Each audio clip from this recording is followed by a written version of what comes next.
10, 9. You want answers? I want the truth! Get ready for two guys who can't handle the truth. I want the truth! You can't handle the truth! But we can. Dave Palumbo, Chris Aceto. RxMuscle.com presents Heavy Muscle Radio. Welcome to another episode of Heavy Muscle Radio. I'm Dave Palumbo, and I'm joined, as always, by the technician, Chris Aceto, on this lovely December 12th, 2016 day. Well, maybe not so lovely for you, Chris, because you're up in the cold winters of Maine, where I am down here in sunny Cape Coral, Florida, and I have to tell you, I do not miss the cold. I am enjoying thoroughly the warmth. Yeah, I don't really mind the cold. I just hate paying for utilities. Hate paying for heat. It's just something that you can't see or touch. Well, paying for air conditioning is not that much better, but it's nicer when you walk outside and it's super nice out. You know, and I don't really even mind the cold as much as I hated this. Just hate the snow. It's just ugly pain in the ass. You know. Yeah, it makes your Mercedes look like hell all winter. Yeah, it makes the cars right. It's just dirty. It's just dirty. I'm so over it. I can't even believe that I took this long to get down here to get out of the. You know what, Dave? I'm dead serious. Before we started the show, I was going to ask you, Dave, how happy are you that you made the move and that you are saying to yourself, I wonder why I didn't make it earlier. Yeah, I did. You know, because we're afraid of change. Isn't that the case though with everyone and everything? Yeah. We are afraid of change. And we would prefer the misery that we're living in. It's like the reason why my dad won't move down here, because he's not happy, but he knows his unhappiness and he's comfortable with it. As sickening as that sounds. I'm coming down on the 19th, and I know when I come down to Florida, I'm going to be like, why don't I live here? Oh, you're going to Miami? Maybe we'll take a ride down there and see you guys. Yeah. It'd be great going to Miami. We're only it's only 2 hours. It's really not a long drive at all. It's actually a nice drive because it's right across the state. There's no traffic or anything like that. You know, it's not like driving in New York. You drive you go 30 miles in New York, and I've said this before, and it's like it could take you 3 hours. You know, because with bridges and tolls and traffic and bumper to bumper and this and that, and it's just they don't have that out here. So I'm pretty cool with that. Although I am pissed off though because my computer died last night. I bought one of these super sophisticated Dells with solid state hard drives. They don't spin. It's like almost like flash memory. It's like a flash drive in your computer, and it accesses data quickly, and it's supposed to be better, and it costs double the price, of course. Because I don't want to deal with computer issues. Because what we do on our computers is just too important. I edit video. I got to check emails, and I'm doing 40 things at one time, so I have a ton of memory in there. And I came home yesterday, and I updated there was like an update that was available, so I had to click the update, and it updates the firmware, which is how the hardware works on the computer. And next thing I know, the thing reboots, and it's not coming up, and it's running some kind of diagnostic on my computer without me even asking.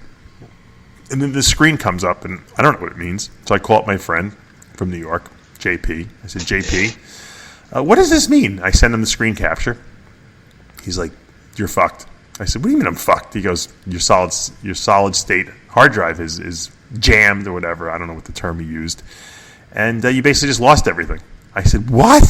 Now, it's not the money part because I have a warranty on the thing. I know they're going to come fix it, but it's the time and frustration. The data on there. And plus, the frustration of not having a computer. Now, luckily, I have my old computer, my old laptop I saved, which my old laptop, Chris, is like your Mercedes. Your 1980 Mercedes you drive around in. It's huge. It's clunky. But it works. It's like a workhorse. It's reliable. It's old faithful. I can always go back to it. And it turns on and it does what it's supposed to do, and it's good. It's good. I bought it. I packed it up right. You know what the thing is? As we progress, or as the years go on, they make things more shitty and more shitty, so they break quicker. So you have to buy stuff quicker again, and it's sad. Because we're so beholden to our technology in this day and age, aren't we?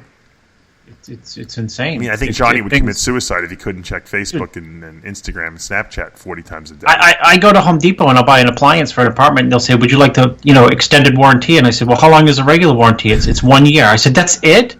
I mean, it can't last more than a year. No, it's not even And then worth, the extended warranty is like you pay for it 19 times by the time you. yeah, it's not even worth getting the extended warranty. I'll tell you why, because they don't cover like everything. Yeah, of course. You know what I think of warranty? If it breaks down in year 2, Home Depot drives out and says, like in LL Bean, we'll take your old fridge. Here's a brand new one. Sorry for the inconvenience. Well, you know what? Here's a great one. I bought a warranty for my couch. I bought a leather couch with the man about a year, maybe a year and a half ago, and I don't remember. I think the cat put its claw through it, and the warranty I bought on there is if it damages, they come and they fix it, and if they can't fix it, they'll replace it. But they're pretty good at fixing the leather and stuff like that. Now they have it down to a science. So you know what? There was a little hole in the thing, and I'm like, you know what? I'm gonna call up. I have this freaking warranty. I might as well use it, right, before it gets bigger. Pay for it. So I called them up, and I'm like, yeah, I want to do a claim. I mean, what do you send someone out to come fix it? They're like, well, how big is how big is the thing? I said, well, I'll send you a picture. So I email her a picture. She's like, oh, it's too small. We don't fix it. I said, what do you mean you won't fix it? Well, it's not covered by the warranty. It's only like big tears. I said, so you want me to go get my freaking steak knife out and fucking make it larger? Are you kidding me? Sorry, too big. Too big. We only do medium-sized repairs. I don't even know if I told this story. I could be losing my, because I think I'm losing my mind. You need the platinum coverage. You need the story. platinum insurance for that. I went crazy. I couldn't believe it. They only fix what they want to fix. You know what I mean? Now, luckily, Dell was very good. I called them up. They're like, the guy basically, I told him, I said, my friend said I could be screwed. And he ran all the diagnostics with me over the thing. He goes, yeah, you could call your friend up and tell him he was right. the guy was cool. He was from Tampa, actually. He's like, sorry, man. He goes, you might be able to, when we pull the hard drive out, you might be able to plug it into another computer and pull some of the data off of it, or you can do data retrieval, which, I said, well, I don't know. So anyway, so he's sending someone out on Tuesdays, hopefully, with a new, listen to this, not only am I getting a new solid-state hard drive, but the keyboard stopped working. Now, when I got the thing, the keyboard was kind of like when I hit the space bar, sometimes it doesn't work, and you have to smash it with your finger, and I just was too lazy to call them up and have them come out and fix it so now I'm getting everything fixed. They're replacing the keyboard. Listen to this brand new computer. The keyboard, the trackpad, and the solid-state hard drive all need to be replaced on this brand new computer. Unbelievable. Yeah, that's it. They make it disposable. My uncle said this years ago, and I've said this also before. I don't want people to think I'm losing my mind. I know that I repeat myself, but not everyone listens to every single show, although we do have some listeners that have heard everything. And my uncle said it years ago, like 20 years ago. He said, maybe 20, probably 30 years ago, he said, we're going to live in a disposable society. We're going to throw TVs out. We're going to throw appliances out. No one's going to fix things anymore. And we were like, ha, ha, ha, ha. What, are you kidding me? He was right. When do you call someone to come fix your TV? If your TV doesn't work, you throw it in the garbage, you buy a new one. Yeah, I know. That's really the only thing that it pays to get a warranty on these days is computers, because they're still expensive, and really big screen TVs. Other than that, or maybe an expensive washing machine, but other than that, I wouldn't waste the money on a warranty. Just buy another one. Yeah, I'm going to send you pictures. I went out shopping for flat screen TVs yesterday. Wow. And I'm going to show you. I'm going to send you pictures when I replace them after the new year. I'm going to send you the pics of the old square TVs that I still have everywhere. Chris has cathode ray tubes still. CRTs.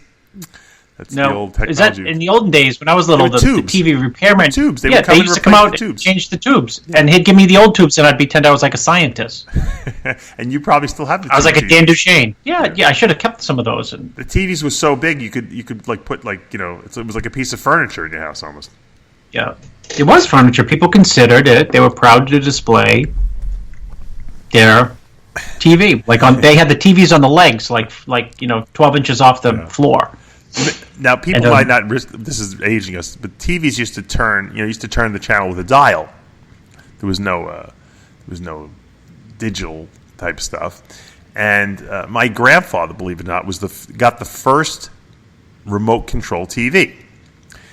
Now, it was a relatively small color TV, but it was the first one. And my mother actually told me when I was growing up that they had the first TV on the block, because my grandfather was into technology. So the first remote control TV, what it did was when you would push the button, it would turn the dial. the dial would actually turn on the TV set. I don't know how they that's rigged funny. it up. You'd actually see the dial turning. Yeah, you Wow. would see the turn. And, of course, I would, as a kid, try to stop the dial from moving as it was, just to test out the... Would you break it? Yeah, but I don't know if I broke it ever, but I'm sure I probably broke it at least once or twice. But I could, with my grandparents, I could do no wrong back then. So it was crazy. I remember they used to hold, every year they would have the Wizard of Oz. It would be on once a year. And Thanksgiving time. Yeah, there was no VHS tapes or DVDs. It was black and white. Wizard of Oz before they colorized. No, it wasn't. If you remember, the beginning of Wizard of Oz was black and white, and then that's right. Yeah. Oh, yeah. You're right. So every year I would watch this. It was like an event, and I was up at my grandparents' house with the TV with the remote control, and it wasn't working. The TV wasn't working, and that was, I guess, in that little summer home they had up there, that was the only TV they had there, and I was going crazy as a kid, because I had to get my way. So we had to go to the neighbor's house, and they set me up there, like in my own little room, to watch the Wizard of Oz. Because God forbid I missed it, because you only got it one chance once a year to watch the thing, Now you haven't changed. You haven't changed one bit. Same personality. Exactly right. So now I know why my son is so demanding. If he wants something, he wants it. We took him to the Golden Corral again yesterday afternoon. He was eating everything inside. He ate more food than I did there. Oh, we went to the Chinese buffet last night, similar to the Golden Corral. That's and you have been proud of me, Dave. What did you eat at I ate a lot. I ate sushi there. I ate a lot. Wow, I was they have shocked. sushi. That's a good buffet. Sushi. I took them. Let's see. Yesterday was on Friday. I took them for flu shots. And they had the 12-year-old got a flu shot. The 3-year-old checked it out. The 11-year-old got a flu shot. The 3-year-old checked it out. I thought he was fine. Right. He squirmed. I had to hold him down. I couldn't even hold him down. I don't believe in flu shots. To be able. Do you have to give them flu shots to go to school or something like that? They don't go to school, so why would you give them flu shots? School. They just hang out with me all day. So why are you giving them flu shots? They're not exposed to anyone. We just scroll through RxMuscle photos and old Live With shows while other kids are in school. Yeah, why would you give them flu shots if they're not even exposed to these other kids? I don't know, because you know what? I never got a flu shot, right? I never got one either. Okay, so what happened to me is 2 years in a row when I was in Florida in the mid-'90s, I got the flu, and I was like, wow, this is the flu. I mean, I thought I was going to die twice.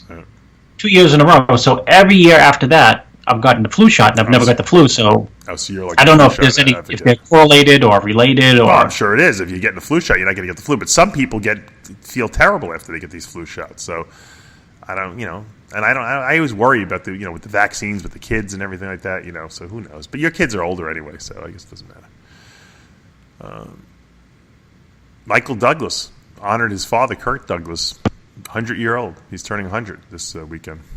I saw that. You know what? Crazy. I saw that he turned 100. Can you believe it? I don't even know if I want to make it to 100. I guess I say that now, but when I'm probably closer to 100. But I have to believe that when you get into the 90s and you're heading towards 100, the strategy is not so much like, hey, I want to go, breed snakes, I want to go buy a new car, or I want to, I think it's just making it day to day at that point. I think it's just like, yeah, I made it another day. This is pretty fucking good day I had, Well, you're forced to enjoy all the simple things that you were rushing too fast around when you were younger to enjoy. It's true. It's amazing, though. I'm sure Kirk Douglas smoked at some point in his career because he was in Hollywood. Yeah, he smoked a lot. Yeah. He was a big smoker. And he's 100, so, I mean, he made it. And that's pretty freaking good. Well, I have aunts who made it into their 70s, and they smoked 2 packs daily, sometimes 3, from their teens to their... I mean, that's a long time to smoke. Yeah. I think his wife is still alive. I think they've been married 62 years or something like that, him and his wife. It's crazy, right? Yeah. So that's why old people like, a cup of coffee they can appreciate. I mean, you and I can too, and everyone else can, but the extent of it, right? The strategy is different when you're old. My strategy is different nowadays. I mean, it used to be, I got to get to the gym, Now it's, I want to go to the gym, but it's not my whole day doesn't revolve around getting to the gym. So your priorities change, I guess. But, 100 years old. It's crazy. If I make it to 100, I really hope that I'm coherent, That's the only thing I worry about, because with my dad losing his memory, I'm sure you feel the same way with your dad also with his memory. Yeah. I just want to be coherent. Otherwise, I really don't want to be around, Yeah. Do you have days where you feel like you're loserly. Like you can't remember what you did with this, can't remember what you did with that, every what you day did yesterday. Like every day is like that. I can't remember anything. Yeah. I don't even Well, then I do a radio feel show. I better. don't remember what we talked about when the show's over. Yeah. I try to sit down What and are we read a talking blurb. about? I'm like, what the frick did we just talk about? Well, the truth I is, know. most of the time we don't talk about anything. We just talk about life, and I think people can relate to that. How come we don't talk about bodybuilding and there's like 500 shows a year now? Yeah, well, this is the end of the season. That's why these other radio shows, they're done. They're talking about end of the year stuff, even though we haven't even got to Christmas yet, and then they stop doing a show. We continue. Oh, my kids are into Malcolm in the Middle now, and they screamed the other day, "You got to come see this!" I came in, there were two. There was Chris Cook was on, and Bob Ciccarello. That's an old show. Yeah. It was I've never seen Malcolm in the Middle. I knew they were on Malcolm in the Middle, and I told my kids, I said, yeah, I prepped one of those guys for a show when he won the Nationals, and they pointed to Ciccarello. I said, no, not him. I think George. Actually, George did prep him. I said, someone else prepped him. Amanda put on the NPC Nationals 1996. I didn't even know I had the VHS tape. She must have found it, and she was playing it. And I was in this. I took fourth in that show, and Jay won the heavyweight class. And Dallas. It was in Dallas. Who was right? second and third? Who was second and third? Tom Prince looked terrible. Was second. And Disaster. Orville Burke was third. He was just starting to come up. He had the crazy. Yeah, he just started to explode. Yeah. He got third on his wow factor alone. I was the biggest guy up there, without a doubt, Yes. and the hardest guy. Yeah. But not the best shape, but I was pretty big. And Darryl Terrell was fifth, who was pretty small. He was a small, because remember there was no super heavyweight class. There was only a heavyweight class. Everyone was in the same class. Darryl Terrell, I remember that name. Yes, Yeah, that's right. and from Oklahoma. And Bob Ciccarello was in the class. He was in like the second call-out. He was terrible. He was smooth, and he just looked. He didn't know what he was. I don't know what was going on with him, but he didn't look good. He didn't look like the Bob who won the USA. You want to know something funny? What? In '87, I went to the Nationals in Atlantic City. 1987, long time ago. Yeah. 29 years All ago. right. Sean Ray won. What a class that was! Insane. Vince Cumberford won the middles. Phil Hill won the supers or the heavies, whatever it was. No supers, yeah. And Ciccarello was like a Cody Montgomery. He was 21, but he placed somewhere. And I remember someone saying he was phenomenal in '87. I mean, not phenomenal, but he was for 21 years old. He was, had everything you need for a 21-year-old to win the overall at that show. You could see it.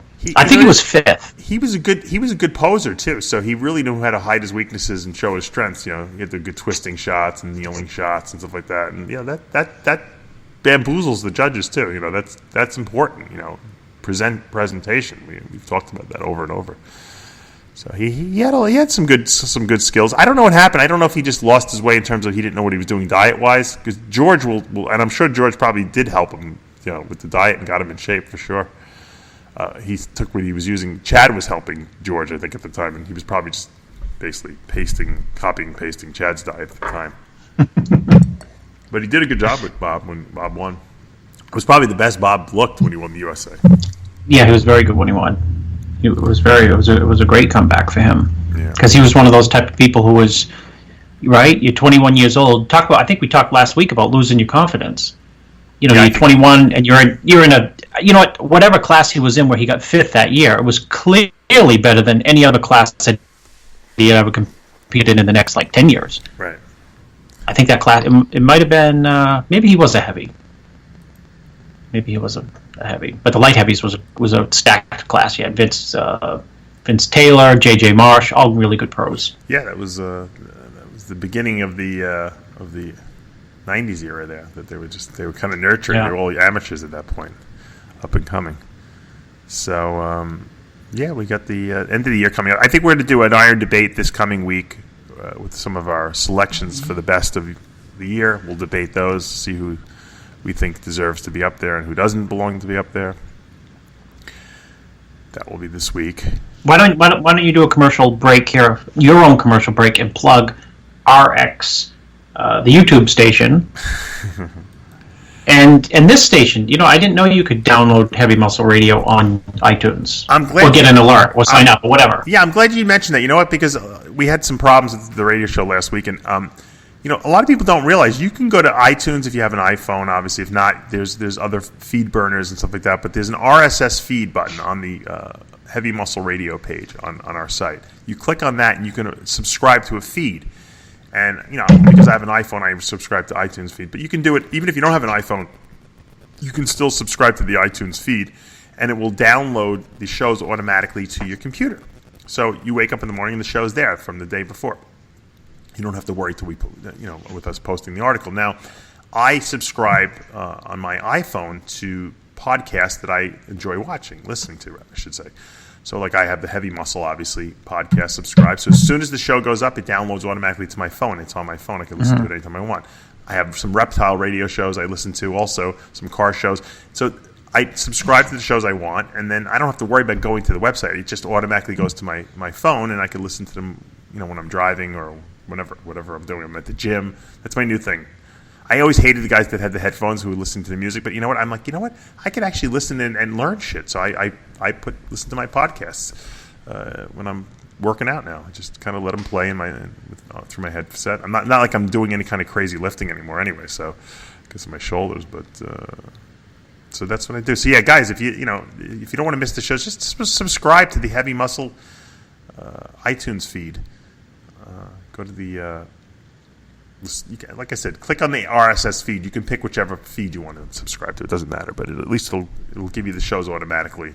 This way you won't miss anything. And obviously the YouTube channel. It's interesting. I watched this thing about YouTube the other day. I don't know if you know anything about YouTube. YouTube is basically a big search engine. It's like Google.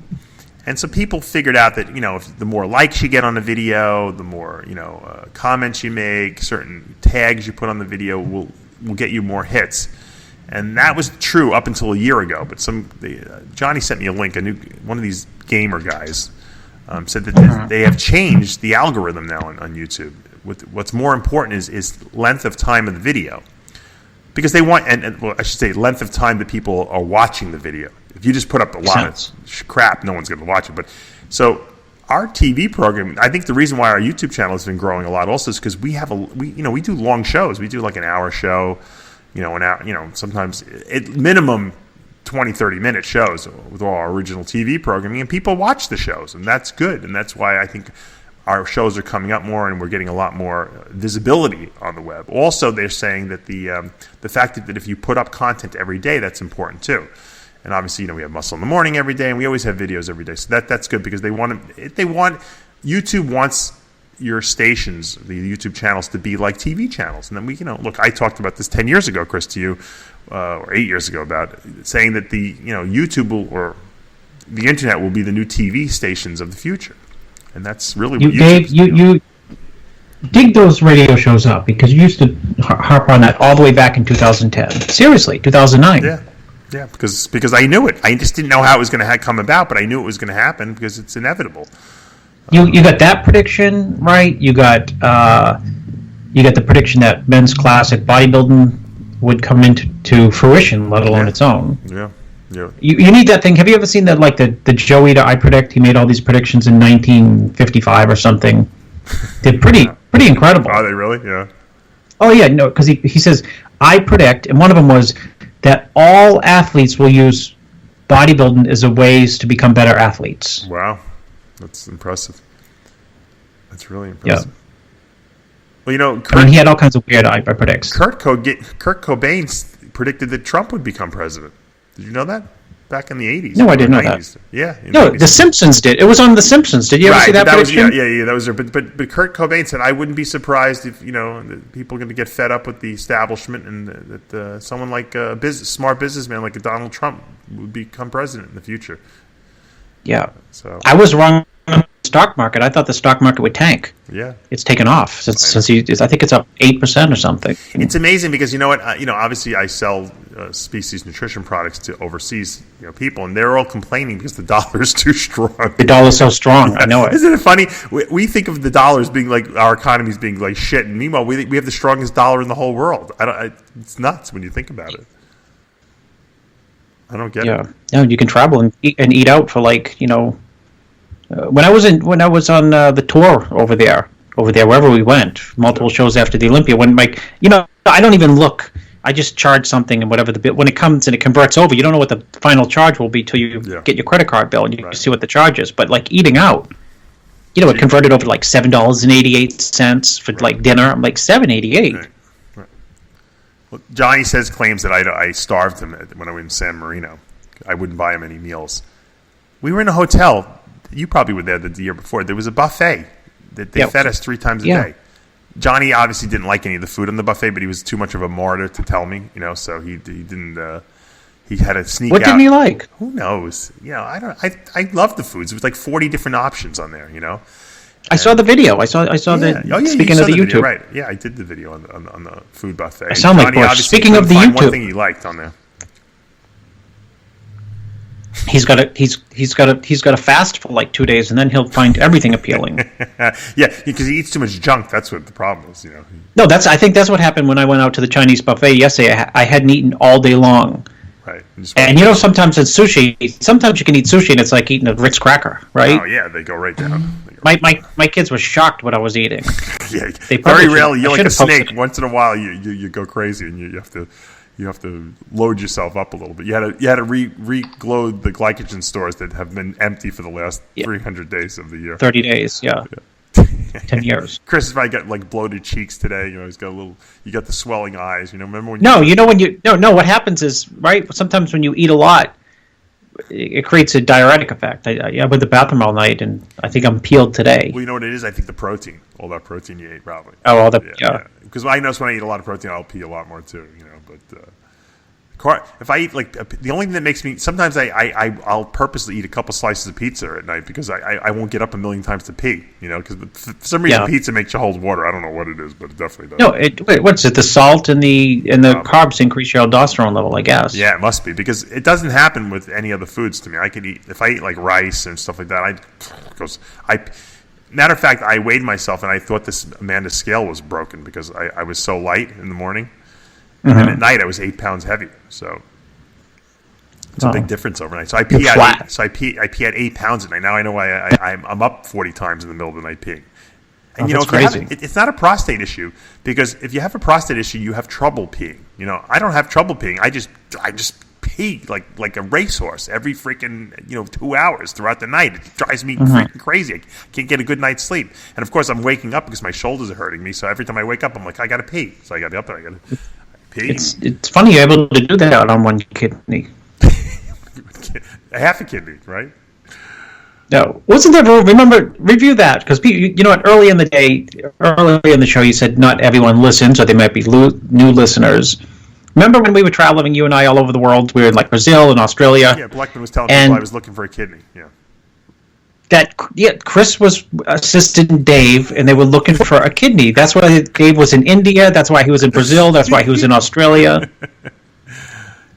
Actually, George. Yeah, I think George said he's looking for a kidney because he was one of his kidneys was damaged when he was shot. And he always only had one kidney, and he told me that he's looking for that. He might have to get a kidney transplant, but. Look, whenever someone has medical issues, I always say, you got to bless every day that you're alive. We talked about that earlier.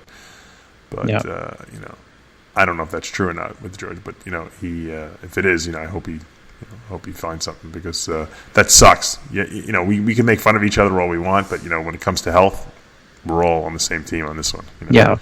Yeah. I can only hope that you, me, and George at 100 years old are sitting around talking about, the fucking old days. That to me would be we'll be talking about the old days, and we will, and he'll still be prepping people for the Olympia, and Samir will be sitting in the front row watching it. The question will be, who has more money at 100, Jay or Farrah?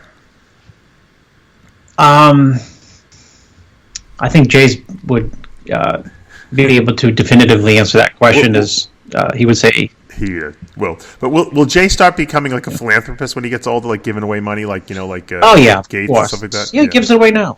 Yeah. He secretly gives it away now. Oh, he does.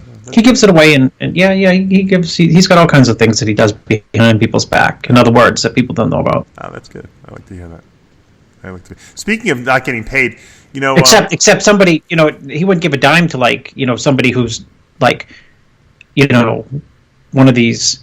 All right, Dave, Jay, let me borrow $5,000. Don't worry, I'll pay you back. He would say absolutely not, but hit $5,001 away to some charity that he just visited. Right, no, that's good. It's a good tax write-off too. Speaking of not getting paid, though, George Farrer told me, I mentioned this last week, that he is owed, I think it's 19 months. I think it's 19 months. Yeah, a year and 7 months. 19 months worth of paychecks from MD. Now, George is considered... he's not. Yeah, he is. I would consider George one of the, more well-known people that represents Muscular Development magazine. He's pretty loyal. He won't do interviews with anyone. He's pretty loyal to Bleckman there, And Bleckman, he didn't even know it because, he told me basically he gets automatic, I guess the paycheck goes into the account automatically, and he basically lets his parents use that money, he claims. So he didn't realize he wasn't getting paid. And then he looked, and he saw the account was really low, and he's like, what the hell's going on here? And then he checked, and he hadn't gotten paid in 19 months. And so he called up Bleckman, and he was asking, what the fuck's going on, And he's like, well, you know how it is, hard times. Meanwhile, the guy who was like, don't cut back, he's got hard times now. And so obviously, no one's getting paid over there. The only person getting paid is Sean Ray. We know Charles. He's Glass restructuring. Restructuring, right? We know Dan Ray is owed money. We know Ron Harris is owed money. We know the guy who draws the anatomy pictures over there is owed money. Probably, I would bet $1 million that Peter McGuff is owed money too. If we can get him, find out from him. But anyway, everyone's owed money over there. So I'm thinking, well, Bleckman's not doing too well. Obviously, if he's not paying people, I don't know why these guys are still over there, but whatever. That's their own personal thing. So my friend Kyle Watson, who owns a gym called the Species Gym in Texas, he asked me if he can do it, and he's a loyal, brand person. So I let him do the Species Gym in Texas. It's a great gym. He sells all the products. He had a booth at one of these Texas shows that was this past weekend, and he saw Dallas McCarver there, and Kyle had this great idea, and I love the idea. Who are the two strongest bodybuilders in all of bodybuilding right now? The pro bodybuilders. That would be Dillette and think about who the strongest guys out there are. Though. Dallas, and who else is strong? Come on, who's my guy? My guy. Oh, Akeem. Right. Well, he's not your guy. He's going to Kuwait. But go ahead. He's going to Kuwait to be brainwashed by the camel crew. No, he's going out there to train. So Kyle's idea was to get Dallas and Akeem in a bros versus pros. Like a strength challenge. Part of like a little subsidiary of the bros versus pros challenge, and he wanted to do it at the Species Gym there in Texas. I said, that's a great idea. I said, why don't you talk to Dallas this weekend when you see him in Dallas, ironically enough. Akeem said yes, Dallas said no. Well, go ahead. No, Dallas wanted to do it, but he said he was just got signed by MD. Now, which I find is rather amusing that Bleckman is signing guys when he owes everyone out there money. To me, that's despicable. Despicable. And he's obviously paying Dallas because you know what? He's schmoing out with him. Wow, 320. Woo! Look at that. Wow, big back. He's obviously schmoing out with Dallas, and he wants to get him on the payroll so he can schmo with him and call him up and use his pictures or whatever. And so he's paying Dallas, and he's not paying his employees, the guys who are the backbone of that company. The bread and butter. I mean, as much we could break George Farrer's balls all we want, but George is one of the backbone guys of muscular development over there. I'm stunned. Oh, he just found out. Yeah, Ron Harris. No, I was going to say because I can't imagine someone letting it go for 19 months. I can't imagine George Farrer. Ron Harris owes, writes every magazine article in there, and he's owed over a year. So I mean, I don't know how these guys are putting up with it because I mean, Ron pays his bills with this money. So I mean, if I was a guy who worked for that magazine and did as much work as Ron Harris did, and I wasn't getting paid, and I saw that he just signed like another pro that he doesn't need, I would want to murder Bleckman. I would seriously want to go crazy on him. It's to me that's just so arrogant on his part, so like oh, I don't care about anyone. Sleazy. Else. It's sleazy. It's sleazy. Thank you. That's it definitely. No, because it's one thing to have, you know what? It's one thing to have tough times and cut back, and why cut back? Why? You know, no, I mean you talk to people. You know what, Dave? It reminds there's two types of people. There's a tenant who calls me and says, I lost my job. You know what the first thing I say to them is, don't worry about it. I'm not going to evict you. You called me. Just you figure out. I don't even say me. I say you figure out something, how you can stay there, and I'm open-minded to it. Right? Because the worst thing that you can do is lose your job, right? Yeah. The flip side is someone who doesn't, and they don't pay their rent, and they're, you go out to eat and you see them sitting next to you at a restaurant. In my mind, I'm thinking, I'm paying for their meal. Right. Oh, you are. Yeah. Believe me, it happens all the time. No, that's why I want to reach over and say, you know what, I'm paying. You know what? And then you start the eviction process. Yeah, you want to hear something? I had one of my tenants evicted. Okay. Now the eviction process is such that they. Was this the lady? Is this the lady? This is the lady who you sent me the message. No. She actually pays. They're upstairs. They pay. The people who live downstairs. The guy who lived downstairs became a drunk, and he was not paying, and he would pay me here in drips and drabs. I'm like, I'm just going to get him out of there because I wanted to paint the place over, and I'm trying to sell the house. So I have him evicted. I get the eviction notice. I have to serve it to the sheriff. Now the sheriff, when I go to the sheriff's office, they're like, all right, you got to call a mover because now if we serve this guy and he doesn't leave, you're going to have to pay a mover to move this guy out, and then you're going to have to pay for his shit in storage for up to a month. I'm like, that's going to cost thousands. Are you serious? Yeah, that's the law in New York State. So this guy hadn't paid me. He probably owed me a month. He got the eviction notice. I said, I'm going to call him up. I call and leave a message on this thing. I said, look, Bill, I know you fell in. Now I'm the guy who's owed money, and I have to schmooze this guy. I'm like, I feel bad. I feel bad. I know whatever happened, you couldn't pay the bills. I said, but you're being evicted, and you got the notice. They're going to come this week, and they're going to take your stuff, and they're going to put it in storage. And you're going to. I don't want that to happen. I said, I don't care. I didn't tell him I had to pay for it. I said, I don't care one way or another. I said, but I'm just giving you a heads up because I can hold them off like a couple of days if you just give me a date. You're going to be out of there completely. I said, I'll let you get. This is around Thanksgiving. I said, I'll let you get. I told them to hold off till after Thanksgiving. I said because I wanted you to. Have enough time to move your stuff. So he actually called me back, and he's like, "Oh, thank you so much. I know. I felt. I'm sorry, but blah, blah, blah." I'm like super happy that I'm not getting paid the rent just because this guy's getting out, and I don't have to pay the fucking movers to move this guy and store his shit. Yeah. So he finally got out.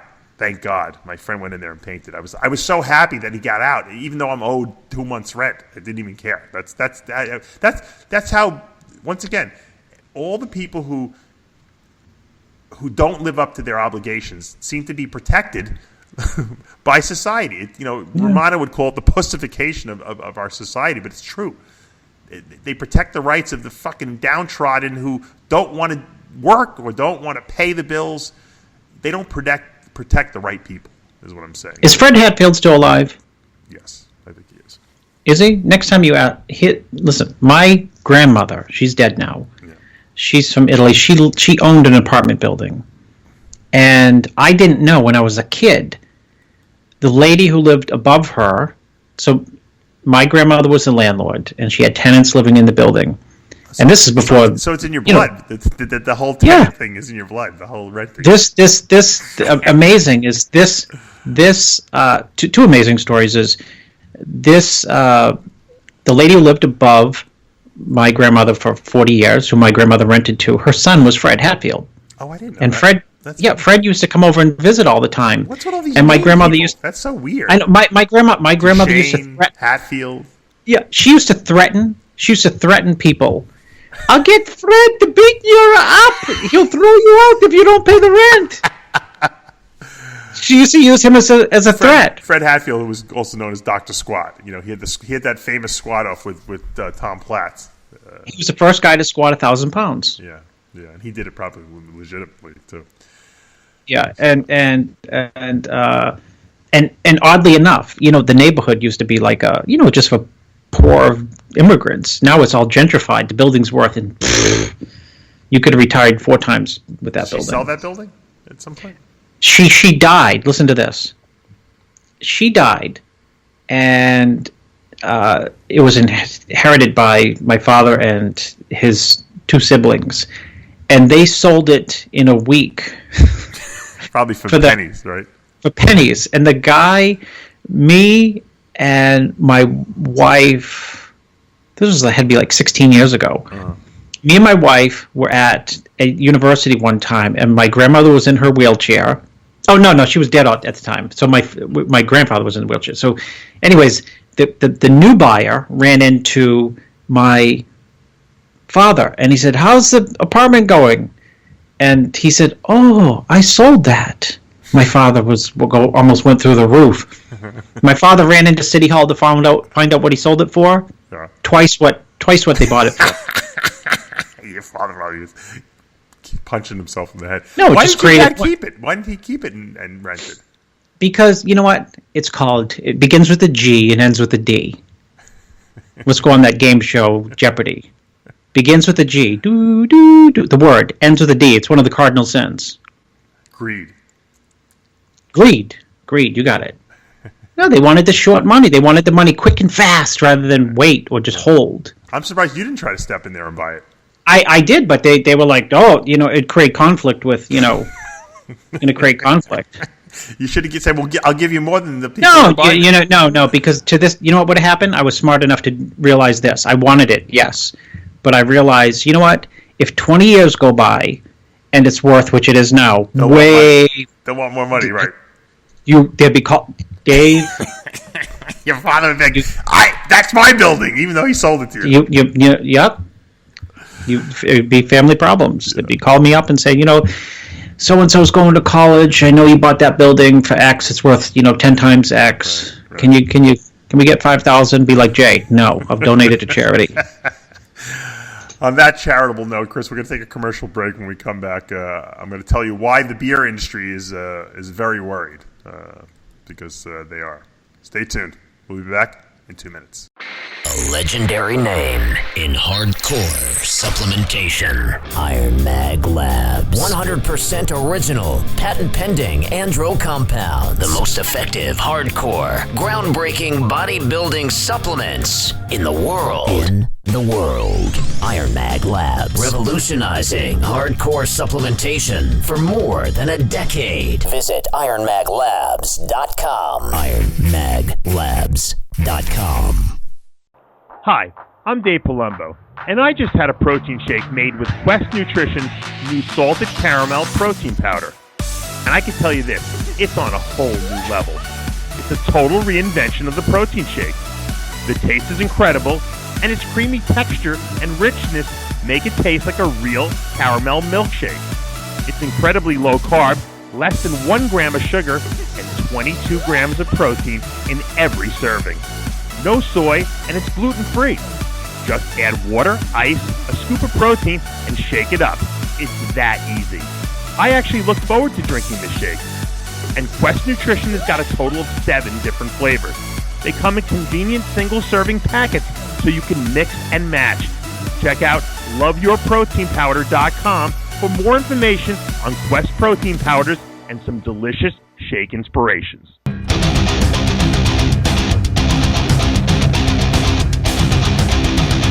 Welcome back to Heavy Muscle Radio. Today I'm talking with Chris, the technician Aceto, on this lovely December 12th afternoon. And, Chris, I don't know if you're aware, but the 2017 schedule has been released. Not the bodybuilding schedule, the Guru class schedule. The Secrets of Becoming a Diet Guru. The first course will be given in San Diego, California. That's right. I will be heading out to San Diego, California on Saturday, January 14th. We'll be holding this course at Hardcore Fitness. Derek Farnsworth set up the whole thing for me. He'll be there with his lovely wife, and Louis Uridel will be there too. But we have limited seating, so guys, sign up. I know a lot of people on the West Coast have been asking me to hold a course out there.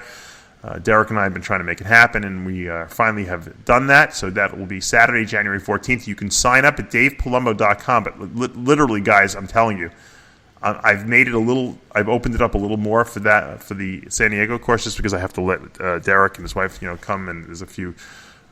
There was some people that had already asked to sign up last year from me. So I'm opening it to 20 people.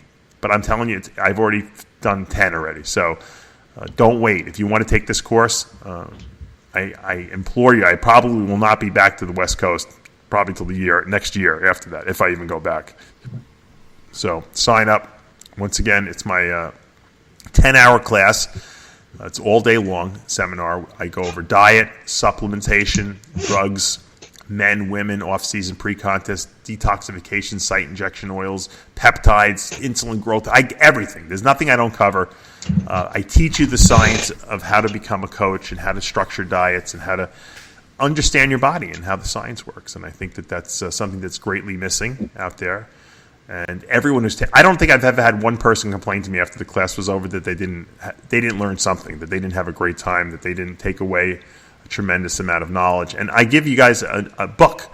It's all my notes. It's basically it's my playbook, I call it. And I just updated it actually for 2017. So it's grown in pages by about 5 pages.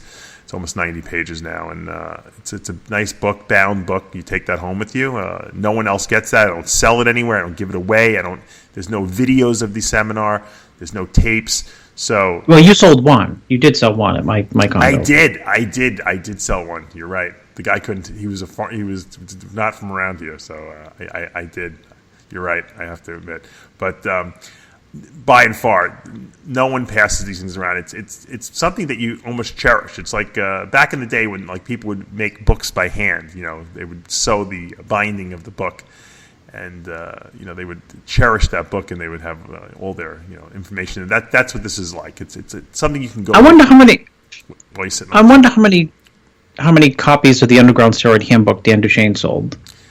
Probably a lot, but you know what I mean. It was a valued thing. It was like the same type of thing. You would read it so many times it would fall apart almost, on you. Yeah.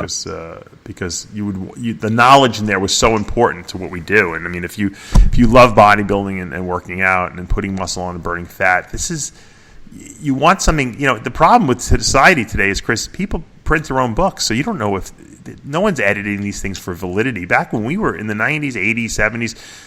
If a book came out, it was edited by someone. That book was not a opinion piece. Yeah, it was had to be references and stuff like that. Nowadays, you can self-publish anything. So Yeah. I think people feel really comfortable after they take the class because of the science that I explain. It's not like I'm just telling people things. I'm actually explaining why and how the mechanisms and stuff like that. And I explain it in a very simplistic fashion, so that you don't need a college education to understand what I'm saying. And I actually we taught, I don't know if you remember, we taught one of my smart personal training certification courses, which I give online. If you're looking to get certified as a personal trainer, you can go on smarttrainingonline.com. It's also on my DavePalumbo.com website, and it's relatively cheap. It's $120, and you can get certified. Take it at your own leisure. But Chris and I brought Chris in, and we taught an in-class one at the JCC in Long Island. And, I have the tapes from that still, Chris. I have the seminar tapes. I gotta do something with them. I don't know if I'm going to put them up. Maybe I'll put your seminar up on because you did like about 45-minute talk or maybe an hour talk. Yeah, don't put mine up. I hate being on camera. Unless it's Iron Debate. It's got to be live. You were really good, though. I actually watched it, and I was like, I wanted to see because I had never heard you give a seminar. And I was like, wow, Chris is good. You had to give a good, very, very logical, very, insightful about how to read your body and know what to do in terms of carb. Well, me and Roden did seminars in England, and the guy said, "What are you going to talk about?" This is like 3.5 minutes for the. I said, "I have no idea. I bodybuild in some way. Let someone ask one question, and we'll just take it from there." Yeah, no, you were good. You were very good. I was impressed. So anyway, so if you guys want to sign up for the Secrets to Becoming a Diet Guru course, that's on January 14th. Go to DavePalumbo.com. Also, I want to just mention Titan Medical, TitanMedicalCenter.com. They are a rejuvenation clinic in Tampa, Florida. I've been sending a lot of people to them. I love what they're doing. It's a great way to get on hormone replacement without having to go all the way to Florida to see a doctor, because you can do Skype consults with the doctor, and they send you for blood work, and then you do a Skype consult with the doctor, and they'll address whatever your needs are. And I have a lot of people who listen to the show have been calling them up. And once again, if you call up and you mention my name, Dave Palumbo or RxMuscle, they give you a discount But not only do they have great, testosterone replacement and Decadurabolin for joint issues, and they'll prescribe Anavar for some women in certain circumstances, HCG, Clomid, all that kind of stuff if you're trying to get more fertile or turn your body back on. But they have injectable vitamins, and I had mentioned this before. They have different formulas, and I told them, I said, look, my crew out there that follows what I tell them, it's too complicated. You got too many different formulas. I said, which is fine because certain people have specific needs. Like if you want a really high potency antioxidant, you want to use I use the glutathione formula they have because injectable glutathione is tremendous at scavenging free radicals and helping with oxidative damage in the body. But I said you need a formula that kind of has everything in it, because people don't want to necessarily buy a million different things. So they came up with this new formula called Titan Complete. I just got it in the mail. I just started taking it. It doesn't need to be refrigerated, nothing. I take a cc a day when I remember. Usually I take it after my workout because it's got the full array of branched-chain amino acids in there. It's got chromium, for insulin, sensitivity. It's got vitamin B12. It's got all the B vitamins for carbohydrate metabolism. It's got carnitine for fat transport. It's got everything.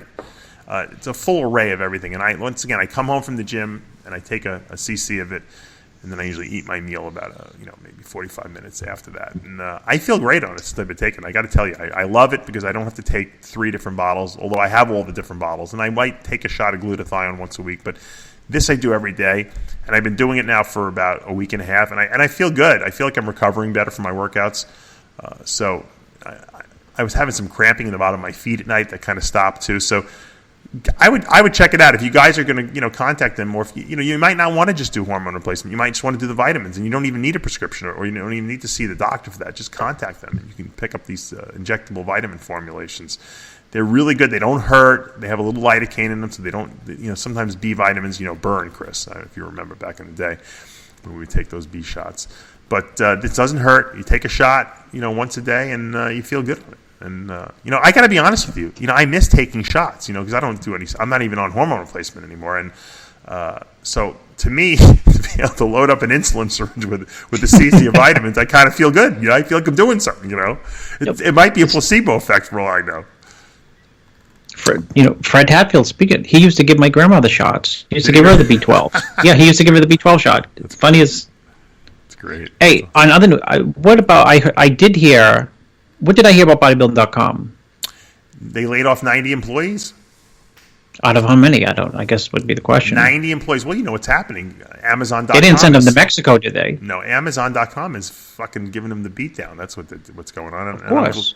And I don't mind, because I like. Well, Amazon. Amazon's a very, very loyal supporter of my brand. At least I know that. Bodybuilding.com was not. I had some problems with them. That's why I brought it up. Yeah, and you know what? Screw them. I don't care. I told you, Jeff Bezos, CEO of Amazon, his favorite line is, "Your margin is your problem."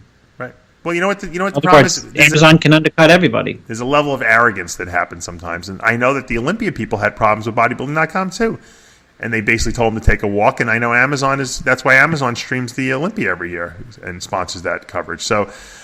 I don't know what happened. You know what happened? This is what happened. When the DeLucas were running Bodybuilding.com, they were bodybuilders, and they loved bodybuilding. When they sold to that investment firm, it lost the lifeblood behind it, and that's really what happened. And so now they're run by corporate, and when corporate takes over, the passion comes out of it. Imagine if I sold RxMuscle to some TV station. What do you think there would be any energy, any vigor in what we do? No, because it would become corporate. It would be boring. It would become Blackman again. What do people want? What's the latest statistics say? I don't put content on RxMuscle from statistics. I put it from my heart. What do I want as a hardcore fan? What do I want to see? I want to see debate. I want to see talk. I want to see the real topics addressed. Are people going to get insulted? Damn right they are. Do I give a shit? No, because you don't have to listen if you don't want to. You don't have to listen to you and me bantering back and forth for an hour and a half every week, but people do it. We got almost 100,000 people who listen to our radio show every week. People can, if they don't like the radio show, they can cancel their subscription. Yeah. I was kidding. There is no subscription. Well, so no, we have almost 100,000. No, but I mean, my iTunes point is, right? subscribers. You know how when people say that, right? Yeah, when yeah, they're paying for yeah. something, if you don't like it, you can cancel Right. it. Yeah, we'll give it away for free. People complaining, exactly. Speaking of hurting, bodybuilding. Speaking about industries hurting, the beer industry is getting very nervous, Chris, because of the legalization of marijuana. There's this new I didn't know study. that. So far this year, beer volumes have dropped roughly 2% in Colorado, Oregon, and Washington, which have all legalized recreational marijuana, according to some data cited by the Nielsen. At the same time, marijuana consumption has grown in these states. The data indicates that many beer drinkers are swapping their six-packs for marijuana instead. I got a great idea. What? Pot beer.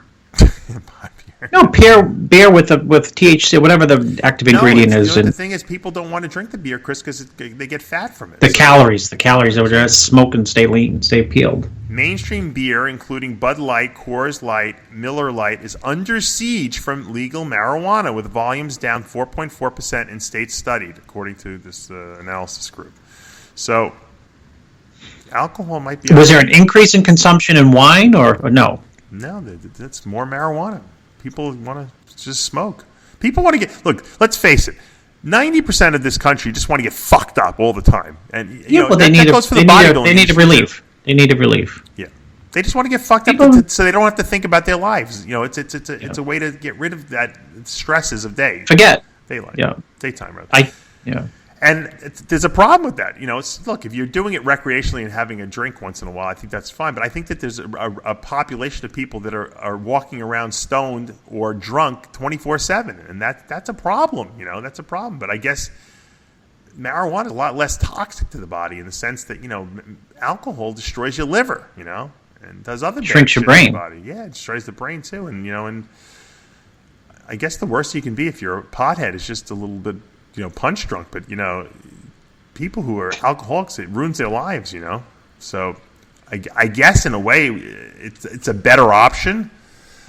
I would say normally I would say it's not because of the smoking aspect of it, but now with people they vape it now. They don't even smoke it like a joint anymore. They just put it in like that these vaping machines, and they actually sell liquid THC. It's basically you can smoke it through one of those electric cigarettes.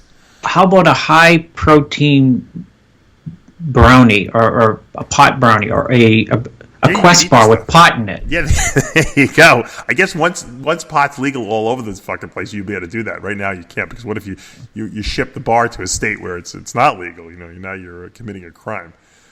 So yeah, that's pretty crazy. Yeah, that's pretty. That's a good way to go to sleep at night. Well, now they're marketing these cannabinoids, which are the actual anti-cancer parts of the THC of the marijuana plant that don't get you stoned, these cannabinoids, but they have tremendous antioxidant and anti-cancer effects, and they're starting to promote that. And the Food and Drug Administration is getting pissed off, and they're getting worried because they're afraid, oh my God forbid that something natural replaces our drugs that we sell, for all these diseases. Maybe with the Trump administration, the Trump administration is pro-business, very anti-regulation. So maybe you'll see an upsurge in the supplement industry. Seriously. Yeah. To me, I don't. Right, because it's all Democrats who want to regulate everything. Yeah. Well, I don't know. I think everyone wants to regulate everything. I don't believe that. I think we're going to. I think when I say we, me and you, Chris, will do better with Trump as president. As far as financial goes, absolutely, and business-wise goes. So that's why people in our situation tend to be Republican supporters. I don't support anyone because I think they're the same. I think it's just they just package it differently. That's all. But I think that you and I will do better. Do I think that the people who don't make as much money will do better? Probably not, but it's a more. I have a moral problem with the whole thing because I believe that the people who need help should be helped, but I think a lot of people don't really need to be helped to get help. You know what I mean? The people who just kind of siphon off the system. Yeah. People don't want to work, and they want to just collect disability, or they want to just collect free stuff essentially. So I don't have a solution. That's why I'm not in politics. If I thought I had solutions to all the political problems surrounded this country, I would be in politics. I'd be running for governor. Well, you're in bodybuilding politics. A lot of things you say are read as political, right? Well, because with regard to the bodybuilding industry, I have a lot of opinions. Economically speaking, I don't have any opinions because I don't know what the right solution is. Well, sometimes you just got to throw it on the wall and see what sticks. Yeah. So anyway, the season's over. Pretty much. I know. Did John Lindsay have a show this weekend, or was that last weekend? I'm not even sure. He usually has Excalibur's the last show of the year. Well, it's funny, Dave. It's a lot of these shows. There's so many shows now, right? Yeah. I mean, do they even get covered? No, that's what we're going to be. That's my prediction for 2017. You're going to have pro shows with zero coverage, right? Yeah. I mean, you'll get coverage. With zero coverage, you'll get zero coverage for some type of pro show coming up this year. There'll be nobody there. There's too many shows. It's too expensive to cover, and no one gives a shit anymore. That's the truth of the matter. No one cares. You know what? People like coverage that's enjoyable. Like if you and I go to a show, we can go to the Mr. Long Island show, and if we covered it, like with excitement and energy, people would listen to it. They would want to watch it because that's really what we want. Coverage is necessary. The problem is no one wants to put up any money to sponsor the coverage. So who's going to spend that kind of cash on flying around and doing all the work when no one's covering, no one putting up? All these supplement companies, I talk to all these owners of a lot of these companies, and no one knows where to spend their money. I don't want to sound like an asshole or anything like that, but I mean, we're doing the only original programming out there, essentially. And, if you want to spend your money where people are going, look at the statistics on our site. Look at the YouTube channel. Look at the subscribers growing. Look at the engagement. Look at how exciting people get. They may not agree with everything we say, but people are watching what we're doing. And we're putting out original content, and we have content daily up there, and we have a lot of availability for sponsorship. So if there are companies out there and they say, hey, where should we put our money where people are going? Well, they're coming to RxMuscle as much as you might not like it. Look, people might not like the fact that I own my own nutrition company, but I don't put Species Nutrition on every single show we do. There's a couple shows like my Ask Dave show that's sponsored by Species Nutrition because that's me, but we have a lot of available, space for advertising. And if people want to know where their product's going to be seen, how they're going to get reviewed, it's a no-brainer. Look at what we're doing. And, like I said, I encourage people to go to the YouTube channel, go to RxMuscle.com, check out the original content because we're putting a lot of work into this content, and I know people are really enjoying it. I get emails and texts every day from people telling me how much they like it. And the bottom line is we're not charging for it. A lot of people are going to a pay fee schedule, and I'm never going to do that. I'm not going to charge for our content, but we need to be supported by the advertisers, obviously, to be able to continue to do this. And we have some very, very excellent advertisers on board. Quest has always been there for us. Iron Man Labs has been there for us, as well as Titan Medical, and we have a whole bevy of Dr. Blau and Lockout Supplements. We have a lot of people who do believe in what we're doing out there, and they promote that and they support that, and I welcome that. But the more advertising, the more support we get, obviously the more content we can put up there. To let us know if you really like the content, make sure you subscribe to that YouTube channel. Hit the subscribe button if you watch our content because that lets me know, hey, you guys are watching. There's no other reason other than for validation on our side. Well, maybe we can get an advertiser from the pot realm, the high-protein bodybuilding pot brownie. Yeah, we should, right.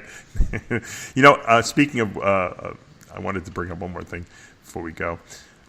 As you know, who could we get to endorse that? We could get lots of endorsees who Victor like Martinez would have endorsed that. There's way more than Victor doing. We got Cormier, I know a lot. Cormier. I keep going. Yeah, I don't want to mention people's names. No, well, I'll only mention the people who really who are out there who. Troy's retired. Troy Troy will definitely sponsor. Judge it. Hey, Chris, take a look at this shot right here. As everyone knows, though, I obviously do the diet of Triple H, and I do his wife Stephanie McMahon's diet, and I've been doing it for quite a number of years. And I work with the. You're only one step away from the White House now because of. Yeah, that's what I'm bringing up. And I was bringing that up, and I've also done the diet in the past, and I still, she still consults with me. Linda McMahon, who's Stephanie's mother, Vince McMahon's wife, and it's funny. She had just contacted me last week or 2 weeks ago about something about her foot. She didn't have something. She had some. She asked me some question about what supplements to take to help heal some kind of injury she had, and I said to her, is Trump gonna put you in the cabinet? You know, as a joke. I said, I'm rooting for you. She's like, she didn't answer the question. She's like, thanks. And then the week later, the announcement comes out that Trump appointed her to small business, the head of small businesses, something like that. Yeah. So Small Business Association. That's awesome. I know she's probably loving that, and that's a great position for her. You know, she can help small business owners like you and me. You know. Yeah. But that's great. I would like to I would like to see a live with her husband, with Vince. Yeah, I brought that up to Triple H and Stephanie too, and no, they poo-pooed that. Yeah, well, they didn't poo-poo it. They think it was a great idea, but Vince is like so he doesn't really interview with anyone. Have you noticed that? No one. That's why I poo-poo. I mean, it's just no one. Right? No, he doesn't. He doesn't do interviews. He's very quiet. I don't even want to interview him about the WWE. I want to interview him about bodybuilding. Business. Oh, I thought you were going to say business. The business aspect is insane. I'd like to talk to him about business, but I'd like to interview him. On business, that first, what's the annual event they have that's just been going on since we were kids? The first WrestleMania, they leveraged the first one had to be 100% a smash-in success, or they were completely bankrupt, including like personal bankruptcy, like no money ever. They put everything on the line for that. For the first two, Stephanie told me they did that. Oh, was it the first two? And it was like because they wanted to make the second one bigger, so they did it again. They risked everything. Now, obviously, the second one, right? Yeah, the second one is not as scary because they knew the first one was successful, but they doubled their. But they had 100,000 fans live for the first one. Crazy, nuts. If anyone wants to emulate anyone, I want to emulate Vince McMahon because he's a visionary, and you know what? You mentioned this earlier. Your friend who works 100 hours a week, for 20 95 hours a week. Vince probably works 100 hours a week, for his whole career, and he's still working like that. He's still a maniac, but that's why he's successful. That's why he's successful, and that's what it comes out. Look, the guy actually told me this, Dave. He told me another thing that strikes me. It's a real estate guy I met this weekend. I was telling Dave before the show started. He's worked 20 years straight, 95 hours a week, and he's beyond insanely crazy successful. And he told me, there's tons and tons and tons of money out there. There's just not tons and tons of people who are going to work 95 hours a week for 20 years straight on their own business. Yeah. It's amazing. I mean, it's a simple concept. It's kind of frightening to work 95 hours a week because his point was, Chris, I'm telling you, it wasn't like a lot of people say I work 55 and then they exaggerate and say 95. He said I work 95 at 20 years straight. Granted, he works about 15 hours a week now. I can relate to it. Believe me, I can totally relate to it. But you know what? It goes back to, look, successful people immerse themselves in what they love, what they're passionate about at the time. Because people's passions changes. If you want to be a successful bodybuilder, you have to immerse yourself in that lifestyle. I have a client. She was asking me, hey, on my cheat meal, she's like, can I have 2 drinks, alcoholic drinks? I'm like, you're dieting. I said, I give you a cheat meal to get some extra, carbohydrates in you. There's no alcohol in this diet. I said, she's like, well, but everyone else is drinking. I said, well, then you'll be like everyone else and you look like crap on stage. So if you want to be exceptional, you have to go to exceptional lengths and make exceptional sacrifices to achieve what you want.